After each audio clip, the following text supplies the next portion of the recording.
President Biden announces new action to ease the burden of housing costs. If you've been looking for a house, you know exactly what they're talking about. The housing market seems totally out of control.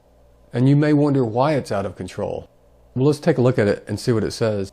President Biden said last week tackling inflation is his top economic priority, which they have started working on.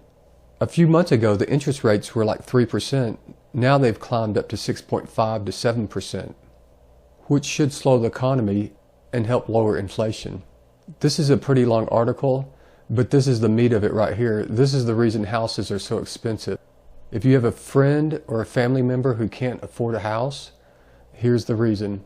The share of single-family home purchases by investors has grown. More than 25% of all purchases nationally in some months in 2021, with an even higher share in certain markets like Atlanta, San Jose, and Phoenix. Well over half of the purchases were made by investors. Isn't that incredible? There's a link right here. If you click on the link right there, it'll take you to a page, share home purchases made by investors. And if you look on here, it's actually gone up. And this is from 2021 to 27%. So you may be asking yourself, how did these investors and why did these investors all of a sudden decide to buy up all these homes? This is the Federal Reserve's balance sheet. This is how much money they have put into the economy. Now, think of this as a credit card, and this is their balance. So right now their balance is almost $9 trillion. That's how much money has been pumped into the economy. In 2008, remember when we had the Great Recession?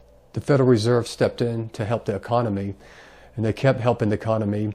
And around 2019, they decided to start taking that money that they put into the economy, inflated the economy, take it back out.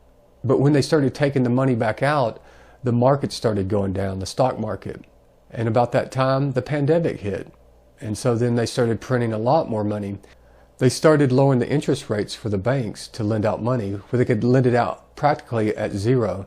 So like if you were going to go get a loan for the bank in between this time to stimulate the economy, you may be able to go in there and get a 3% loan, which is really good, and then go purchase a house. Depending on your credit, you might get a 5% or 7%, but you'd get a pretty low percentage. But then there's big hedge funds and big investment bankers and investors, and they have a good relationship with the bank. Well, because the bank can lend out money so cheaply, they might give these big investors these huge loans of billions of dollars for 1% interest. So that's how these big institution investors are able to go out and purchase all these homes. A lot of this money that was supposed to go out into the economy to stimulate the economy was snatched up by investors, and they used that to go up and buy single-family homes and turn around and rent those out, driving up rental prices and also driving up the cost to purchase a house. Now with the interest rates starting to go back up, those investors are starting to back off because it's hard to make a profit. And the Federal Reserve, as of June 1st, is going to start unwinding their balance sheet of almost $9 trillion. As they start unwinding this balance sheet, the purchasing power of the money that you have will be worth more. For an example, if you saved up $200,000 you have sitting in the bank to purchase a house, and then as they started printing all this money, the houses have more than doubled. So if you try to use that $200,000, now the house is going to be $400,000. So your money has been diluted because of all the inflation. So if they take this money back out of the market, then your purchasing power will come back. Now let's take a look. They said June 1st they're going to start. And if you're interested about the economy, and if you're interested about purchasing power, and if you're interested about the Fed and what they're going to do, this is the best place to look. This is their balance sheet. This is how much money they've pumped into the economy. So let's zoom in and take a look at June 1st and see if they have started unwinding their balance sheet. All right, we've zoomed in to the right to the end. Here's May 25th. Here's June 1st.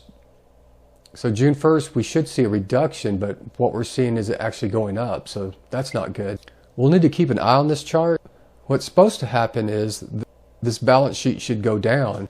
As they sell all their bonds that they have, and they get the money from those bonds, from the public, they'll destroy that money and take it off their balance sheet, effectively taking that money out of the economy and giving you more purchasing power for any money that you have.